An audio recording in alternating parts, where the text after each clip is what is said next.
നോക്കൂ, ഈ ഭൂപടങ്ങൾക്ക് ഒരുപാട് കഥകൾ പറയാൻ പറ്റും അല്ലേ? പക്ഷെ ചിലപ്പോ ഏറ്റവും വലിയ കഥ നമ്മുടെ കൺമുന്നിൽ തന്നെ ഒളിഞ്ഞിരിപ്പുണ്ടാവും. ദാ ഇന്ത്യയുടെ ഈ ഭൂപടം പോലെ. എന്താണ് ആ കഥ എന്നറിയാമോ? നമുക്ക് ഒരുമിച്ച് നോക്കാം. ഇതൊന്നാലോചിച്ച് നോക്കൂ. ഒരു വലിയ എസ്റ്റേറ്റ്. അതിനൊരുപാട് മുറികളുണ്ട്.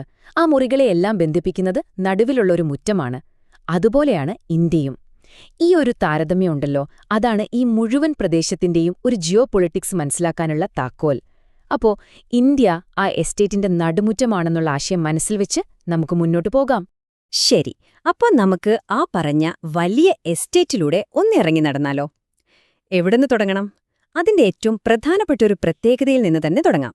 അതായത് വടക്ക് ഭാഗത്ത് ഒരു കൂറ്റൻ മതിൽ പോലെ നിൽക്കുന്ന ആ പർവ്വതനിരകളിൽ നിന്ന്. ഓക്കെ, അപ്പൊ നമുക്കൊരു ക്ലോക്ക് വൈസ് ഡയറക്ഷനിൽ പോകാം. ആദ്യം വടക്ക് പടിഞ്ഞാറൻ അതിർത്തിയിൽ നിന്ന് തന്നെ തുടങ്ങാം. അപ്പോ ഇന്ത്യയുടെ വടക്ക് പടിഞ്ഞാറൻ അതിർത്തിയിലുള്ള അയൽക്കാരാരൊക്കെയാണെന്ന് നോക്കാം. പാകിസ്ഥാനും അഫ്ഗാനിസ്ഥാനും. ഈ രണ്ട് രാജ്യങ്ങളെയും നമ്മളിൽ നിന്ന് വേർതിരിക്കുന്നത് പ്രശസ്തമായ രണ്ട് പർവ്വതനിരകളാണ്, സുലൈമാൻ പിന്നെ ഹിന്ദുക്കുഷ്. വടക്കു പടിഞ്ഞാറ് കഴിഞ്ഞു, ഇനി നേരെ വടക്കോട്ട്. അവിടെയാണ് ലോകത്തിലെ തന്നെ ഏറ്റവും ഭീമാകാരമായ പർവ്വതനിരകൾ നമ്മുടെ അതിർത്തിയായി മാറുന്നത്. ഏതാണെന്ന് ഊഹിക്കാമോ? അതെ, നമ്മുടെ ഹിമാലയം. ഈ കരുത്തനായ ഹിമാലയൻ നിരകളോടൊപ്പം അതിർത്തി പങ്കിടുന്നവരാണ് നമ്മുടെ അടുത്ത അയൽക്കാർ. ചൈന, അതായത് ടിബറ്റ്, പിന്നെ നേപ്പാൾ, ഭൂട്ടാൻ. ഒന്നാലോചിച്ചു നോക്കൂ, എത്ര വലിയൊരു പ്രകൃതിദത്ത മതിലാണെന്ന്. ഓക്കെ, അപ്പം നമ്മുടെ ഈ കര അതിർത്തിയിലൂടെയുള്ള യാത്ര പൂർത്തിയാക്കാൻ സമയമായി. ഇനി നമുക്ക് കിഴക്കോട്ട് പോകാം. അവിടെ നമ്മളെ കാത്തിരിക്കുന്നത് കുന്നുകളും നിബിഡ വനങ്ങളും നിറഞ്ഞ ഒരു പ്രദേശമാണ്. കിഴക്കുഭാഗത്ത് നമ്മുടെ അയൽക്കാർ മ്യാൻമറും ബംഗ്ലാദേശുമാണ്. അപ്പോ ഇതോടുകൂടി നമ്മൾ തുടങ്ങിയ ആ എസ്റ്റേറ്റിന്റെ മതിലുകൾക്കു ചുറ്റുമുള്ള യാത്ര പൂർത്തിയായി. പക്ഷെ ഇവിടെ ഒരു ചോദ്യമുണ്ട്. ഇത്രയും വലിയ പർവ്വത മതിലുകളൊക്കെ ഉള്ളതുകൊണ്ട് ഈ പ്രദേശം ലോകത്തിന്റെ മറ്റു ഭാഗങ്ങളിൽ നിന്ന് പൂർണ്ണമായും ഒറ്റപ്പെട്ട് കിടക്കുകയായിരുന്നു. നിങ്ങൾക്കെന്താ തോന്നുന്നത്? ഒറ്റപ്പെട്ടെന്നാണോ വിചാരിച്ചത്? അല്ല. അതിന്റെ ഉത്തരം വളരെ രസകരമാണ്. കാരണം ചരിത്രമെപ്പോഴും അതിനൊരു വഴി കണ്ടെത്തും. ഈ ഒരു കാര്യത്തിൽ ആ വഴി എന്ന് പറയുന്നത് കുറച്ച് നിർണായകമായ പർവ്വതപാതകളായിരുന്നു. ഖൈബർ, ബോളാൻ, ഷിപ്കില, നാഥുല. ഈ പേരുകൾ ഓർത്തുവെച്ചോളൂ. ഇതൊക്കെ വെറും ചുരങ്ങളോ പർവ്വതപാതകളോ ആയിരുന്നില്ല, മറിച്ച് ചരിത്രത്തിലേക്കുള്ള കവാടങ്ങളായിരുന്നു. ഈ ഭീമാകാരമായ പർവ്വത മതിലുകൾക്കിടയിലൂടെ അധിനിവേശങ്ങളും വ്യാപാരവും പുതിയ ആശയങ്ങളും സംസ്കാരങ്ങളും, എന്തിന് മതങ്ങൾ പോലും ഇങ്ങോട്ടൊഴുകിയെത്തിയത് ഈ വഴികളിലൂടെയായിരുന്നു. ശരി, അപ്പൊ നമ്മൾ ആ എസ്റ്റേറ്റിന്റെ മതിലുകൾ കണ്ടു, അതിലെ കവാടങ്ങളും കണ്ടു. ഇനി നമുക്ക് ആ എസ്റ്റേറ്റിന്റെ തുറന്ന വരാന്തയിലേക്ക് പോകാം. അതായത് നമ്മുടെ വിശാലമായ തെക്കൻ അതിർത്തി, ഇന്ത്യൻ മഹാസമുദ്രത്തിലേക്ക്. ഇവിടെ കരയിലല്ല നമ്മുടെ അയൽക്കാർ, കടലിലാണ്.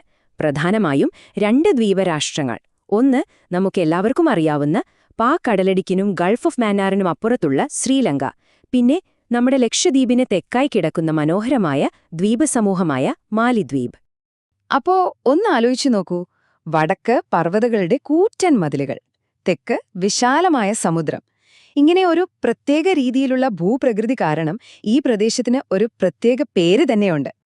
അതാണ് ഇന്ത്യൻ ഉപഭൂഖണ്ഡം അഥവാ ഇന്ത്യൻ സബ് കോണ്ടിനെന്റ്. ഈ ഒരു വാക്കിൽ നമ്മൾ ഇതുവരെ സംസാരിച്ചതെല്ലാം അടങ്ങിയിട്ടുണ്ട്.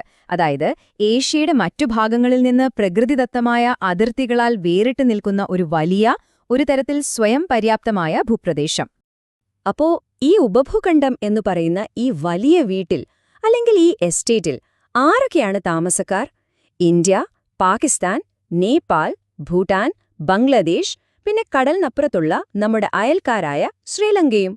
ഇതിന്റെയൊക്കെ ഏറ്റവും പ്രധാനപ്പെട്ട പോയിന്റ് എന്താണെന്ന് വെച്ചാൽ, ഇങ്ങനെ ഒരേ ഭൂമിശാസ്ത്രപരമായ വീട്ടിൽ താമസിക്കുമ്പോൾ ഇവിടുത്തെ താമസക്കാരുടെ എല്ലാം വിധി ഒരു തരത്തിൽ പരസ്പരം ബന്ധപ്പെട്ട് കിടക്കുന്നു എന്നതാണ്.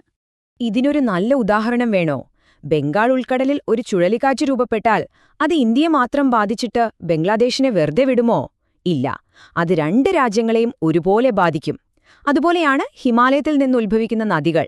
വെള്ളപ്പൊക്കമോ മറ്റു പ്രശ്നങ്ങളോ വരുമ്പോൾ അത് അതിർത്തി നോക്കാറില്ല.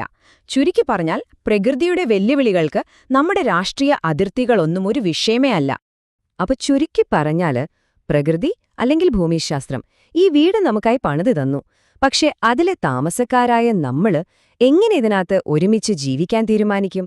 അത് നമ്മൾ ഓരോരുത്തരും ചിന്തിക്കേണ്ട ഒരു വലിയ ചോദ്യമാണ്, അല്ലേ?